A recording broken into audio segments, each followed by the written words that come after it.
would like to thank the sponsor of today's video, MyHeritage DNA. We talk a lot about DNA on this channel, and that's because DNA has always fascinated me, especially my own. I was so excited when I received my DNA kit from MyHeritage DNA, and I wasted no time getting it sent right back to them. The process was so easy. All I had to do was a simple cheek swab that only took about 2 minutes.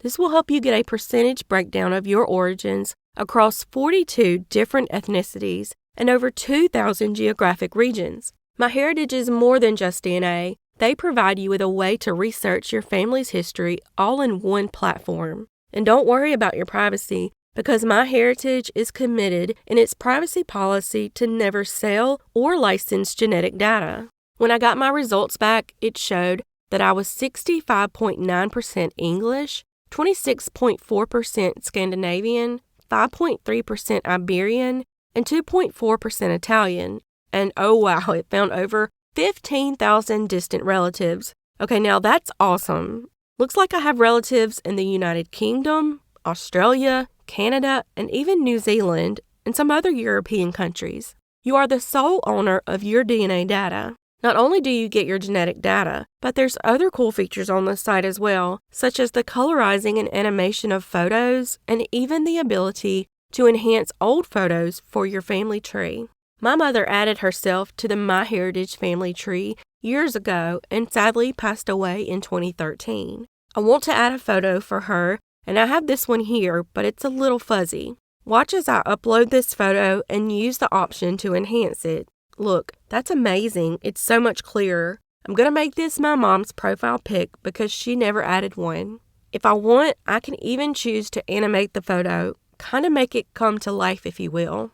MyHeritage DNA is the #1 family history and DNA service in Europe and makes exploring your family history easier than ever. So what are you waiting for? Go and order your DNA kit today from MyHeritage DNA and use the coupon SGCS for free shipping. As a bonus, you can start a 30-day free trial and enjoy a 50% discount if you decide to continue it. Don't miss the opportunity to get your DNA kit at the lowest price, $39. I highly recommend MyHeritage DNA. They deserve your support because they supported my channel and this video. Thanks, MyHeritage.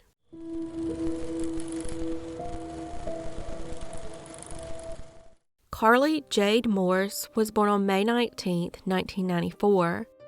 At 16, she was living with her family in an apartment in the 7000 block of West Bonnie, near the corner of Warren and Vinoy in Westland, Michigan, and was just weeks away from starting her freshman year at John Glenn High School.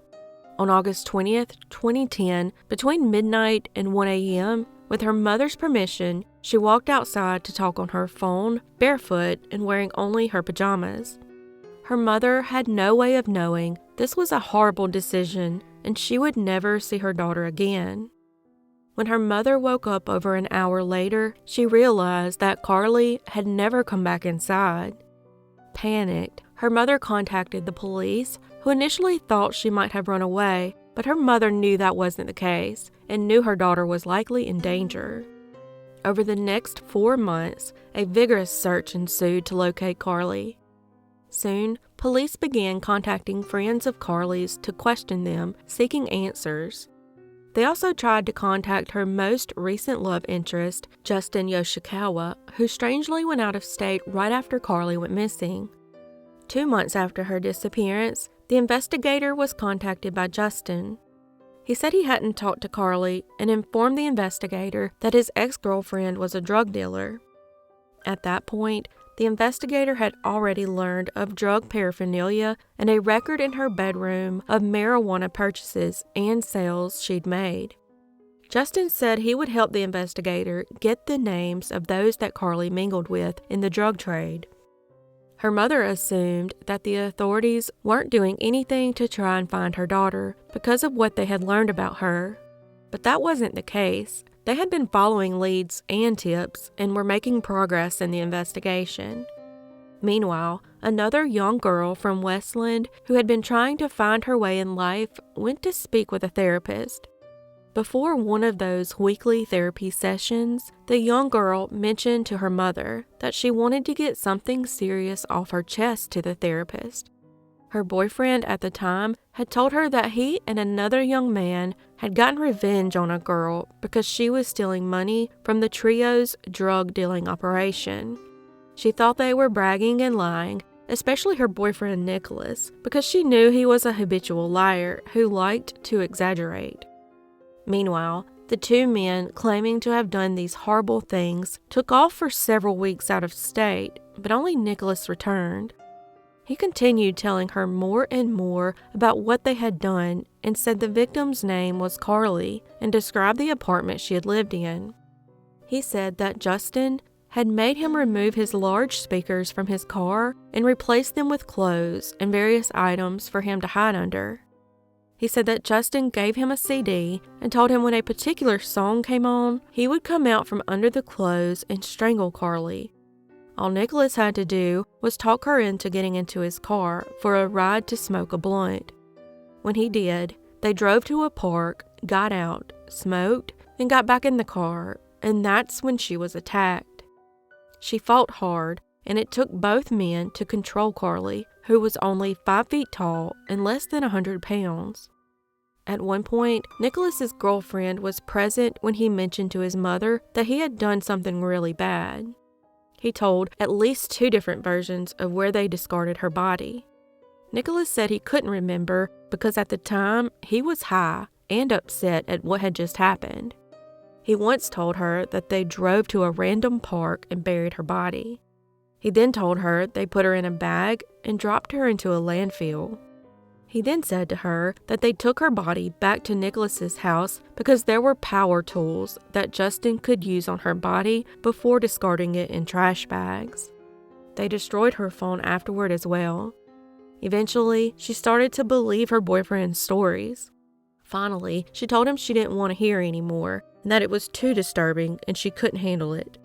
She even told him she felt she needed to talk to a therapist, and he begged her never to tell anyone.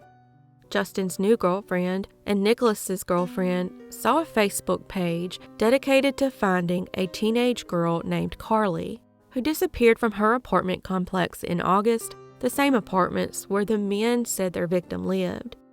These stories, or confessions, led her to confide in her mother 4 months after Carlee went missing. Her mother went to the police and provided them with this information. Mother and daughter were soon in a room with 2 detectives. One important detail was that she and her boyfriend's mother were the only people who knew the 2 men went out of state after Carlee's disappearance. They went to Alabama and stayed with Justin's family.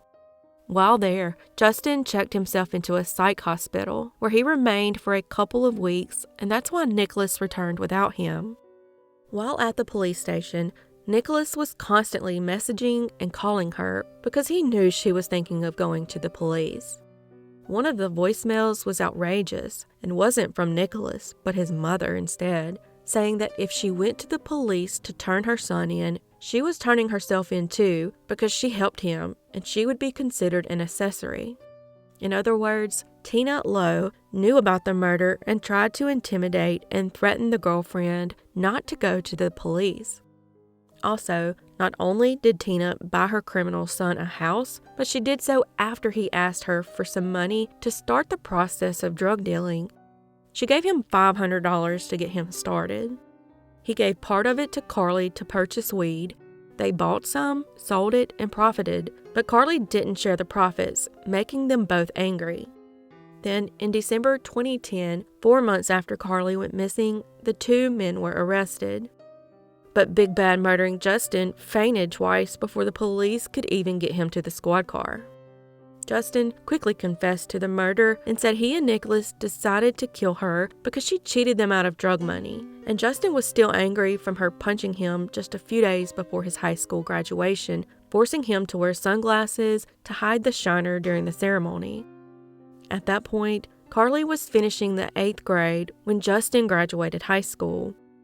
He said after the murder, they drove to Nicholas's house and pulled the car into the garage so no one would see them remove her body from the front seat to the trunk. The next morning, they put her body in a black trash bag. They then drove around for a while looking for a place to leave her. In a remote area, they came across a red brick church, pulled up, and placed the bag in the church's dumpster about an hour or two south of Westland, but couldn't remember where the church was or the name of the church. He said he thought Justin planned to kill Carlee's mother and that he had killed other people. He said he had wanted to go to the police with his information before, but didn't because he was afraid he would be murdered instead. In Nicholas's garage, the police collected pruning shears that contained hair and a bucket that contained hair.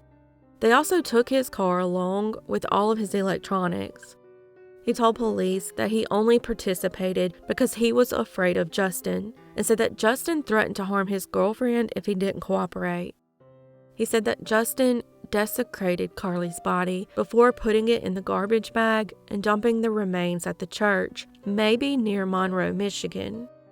They weren't familiar with the area and even had to use GPS to navigate back home. Therefore, neither of them could tell the police which church's dumpster they threw her in like trash. The two men, at one point, rode separately with the officers trying to find the church but were unsuccessful. Investigators believed they were purposely not on the same page about where they dumped her remains. The authorities extensively searched a vast area trying to recover her remains. If they knew which church's dumpster had been used, they could determine which section of the vast landfill to explore. Without that information, finding her in the landfill would be nearly impossible. Pictures of almost 100 churches were shown to the suspects, but they could not say for certain which one they were at. 22-year-old Nicholas Cottrell and 19-year-old Justin Oshikawa were both charged with first-degree murder, carrying a life sentence in prison without parole. Nicholas's mother, Tina Lowe, was charged with being an accessory after the fact, a misdemeanor. Investigators stated she knew about the murder, failed to inform the police, and interfered with the investigation. She agreed to a plea deal that they would drop the accessory after the fact charge if she pleaded guilty to interfering with the police investigation. She got 2 years probation and was ordered to pay over $700 in court costs. In January 2011, Nicholas struck a deal with prosecutors and agreed to plead guilty to second-degree murder and testify against Justin for a sentence of 25 to 50 years in prison. During Justin's trial, Nicholas took the stand but reneged on his plea agreement and refused to testify after finding out that someone else had done something similar and got fewer years, so his plea wasn't fair. He also said his guilty plea had been coerced and he wanted to withdraw it. The judge allowed the transcript of Nicholas's previous testimony to be read to the jury. Before the reading was finished, Justin pleaded guilty to second-degree murder and admitted Nicholas's statements about the crime were all true. He was sentenced to 35 to 50 years in prison. A Facebook page was created for Carlee named Find Carlee Morse, but it appears there has been no activity for the past 10 years. As of December 2022, Carlee's body has tragically never been recovered.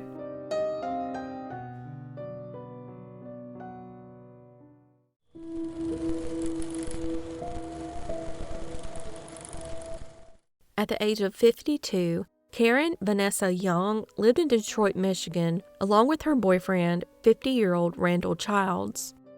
Karen had worked at Detroit's Parks and Recreation Department before being laid off. Randall was employed as a dishwasher at Royal Oak at Pasquale's restaurant and had also gotten laid off when the restaurant shut down, and also acted as a neighborhood handyman for those who needed help.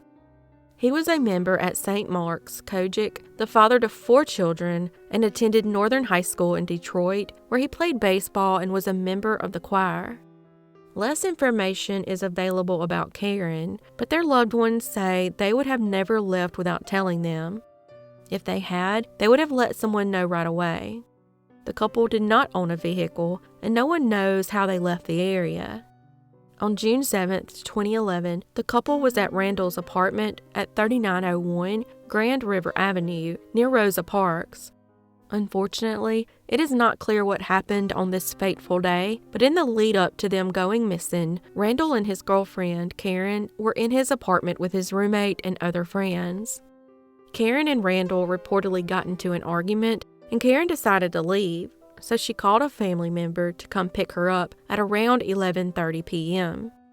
Some reports say she called her only daughter, Leisha Young, to pick her up, but other reports state she made arrangements for her mother and a friend to pick her up.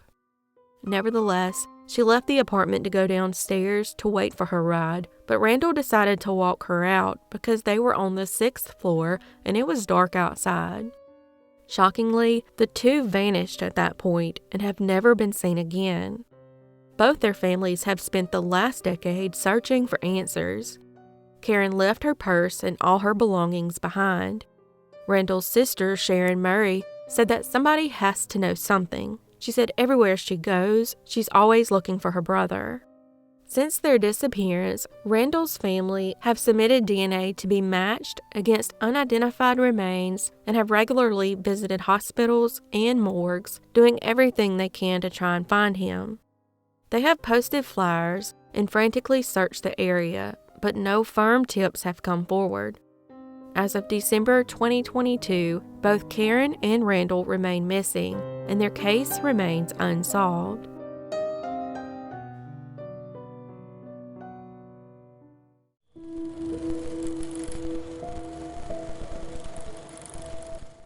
Jessica Jean Phelps was born on December 22, 1992, and went by Jessie. At age 4, Jessie lived in the 1600 block of Maryland Avenue on the east side of Flint, Michigan. On July 1, 1997, 4-year-old Jessie went to McDonald's with her mother, Tamara Kinney, and her younger brother, Jordan. When they returned, Jessie ate and watched TV as Tamara got into the shower. They lived in a busy neighborhood where children were always running from one yard to the next to play with each other. It's believed that Jessie went outside to play while her mother was in the shower. When her mother got out of the shower, she couldn't find Jessie. So, with the help of neighborhood friends, she began searching for her, but could not find any signs of Jessie. She then reported her daughter missing. Hundreds of volunteers assisted in the search and helped put up flyers around the area the next morning. In addition, volunteers brought horses and dogs to search along Kearsley Creek and Flint River. Police even lowered part of the Flint River but never found her body. 9 months later, on April 2, 1998, a Genesee County road worker excavating a stretch of road, Horton Road in Atlas Township, uncovered her skeletal remains 20 miles from home. Pieces of clothing found next to the remains resembled Jessie's. Her remains were identified by dental records 2 days later. However, because Jessie's remains were exposed to the elements for a long period, the hope of any real DNA or forensic clues was low, according to officials with the Flint Police Department. Police suspected she died the day she disappeared, and it's believed she was killed by asphyxiation.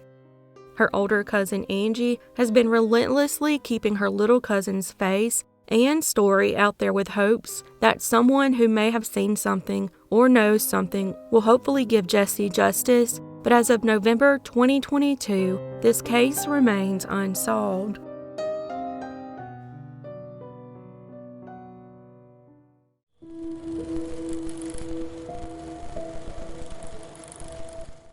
At the age of 24, Erin Rebecca Taylor lived alone in a small rental home at 1741 Wright Street in Marquette, Michigan. She was originally from Madison, Wisconsin, and was described as an empathetic, nice, very likable, and beautiful friend and talented violin player. She worked as a temporary clerk at the Upper Peninsula Medical Center in Marquette. She was last seen by co-workers leaving work at 5 p.m. on Friday, August 11, 2000. Erin had met a man online from Canada and had plans to meet up with him in person in Munising, Michigan. Erin didn't have a car, and it's unclear how she planned to get to the hotel. After midnight, Erin left a voice message on her friend's answering machine saying she was still looking forward to meeting with the man. Her close friend, Bonnie Dowd, was expecting a call from Erin to tell her about her date, but as the weekend came and went, she never heard from her. She never returned to work on Monday, and her friend Bonnie still couldn't get in touch with her. Finally, she stopped at Erin's home to find the window open and her beloved Siamese cat inside without any food or water, which she said Erin would never do. With no family in the area, her friend Bonnie reported her missing on August 15th. According to Bonnie, Erin was estranged from her parents because they were Jehovah's Witnesses, and she wasn't, and they didn't see eye to eye. Bonnie had met Erin at a women's shelter in Wisconsin, and the pair became close friends and soon moved to Marquette and lived together at one point. Meanwhile, when Erin visited her parents, she wasn't allowed to come inside and had to speak to them through the screen door because she didn't practice their religion. After a while, Erin missed her family and wanted to return to their good graces, so she began attending a Jehovah's Witness Kingdom Hall. As for the male friend, he said that Erin never showed up at the hotel in Munising as planned. No other information is known about the man other than he didn't live in the area and was planning to stay the night at the hotel where he and Erin were supposed to meet. He claimed he didn't end up staying there because there were no available rooms. He said he drove to Marquette to look for her but couldn't find her, so he returned home to Windsor, Ontario.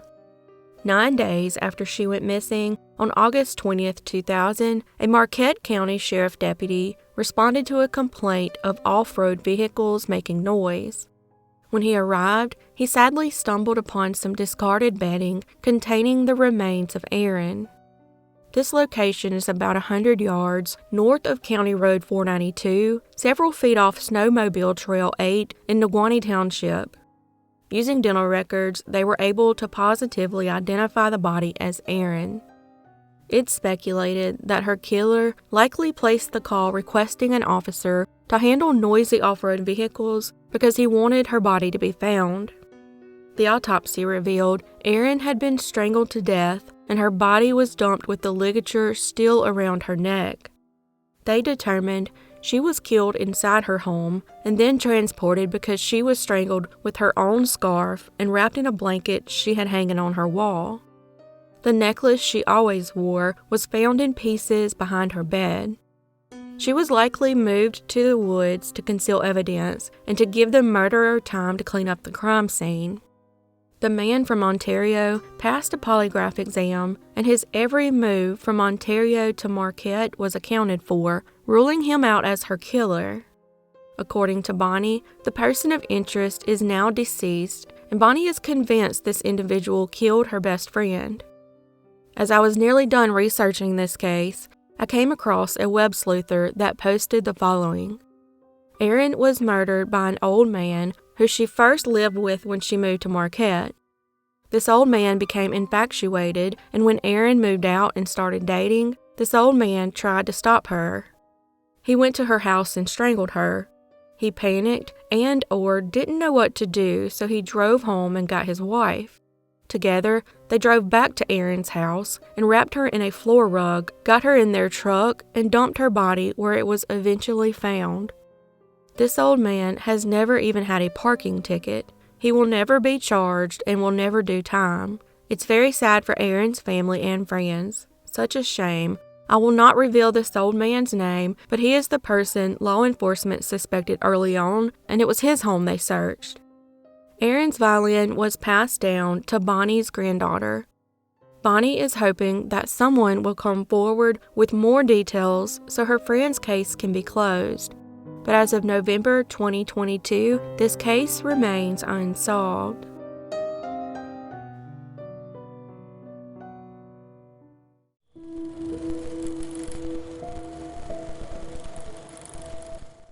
Jeannie Singleton was born the fourth of 6 children to Dorothy and Steve Singleton in 1946. At the age of 8, she lived in Kalamazoo, Michigan, and was a second grader at Woodward School. Jeannie loved everyone and was said to be a very friendly and trusting girl. She walked with a limp brought on by a bout with rheumatic fever at age 4 that left her right leg shorter than her left. Nevertheless, she would approach strangers and talk to them like she'd known them all her life and had a smile for everybody. After school on May 23, 1955, Jeannie caught up with 9-year-old Bob Holderbaum to show him her new multicolored shoes.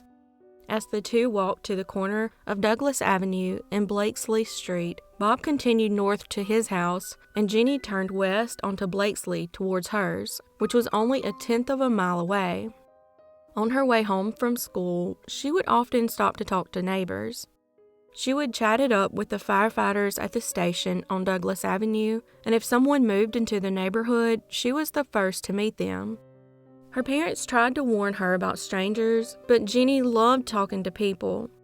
Jeannie was spotted resting her legs not too far from her home at 1310 Blakesley Street, but Jeannie never arrived.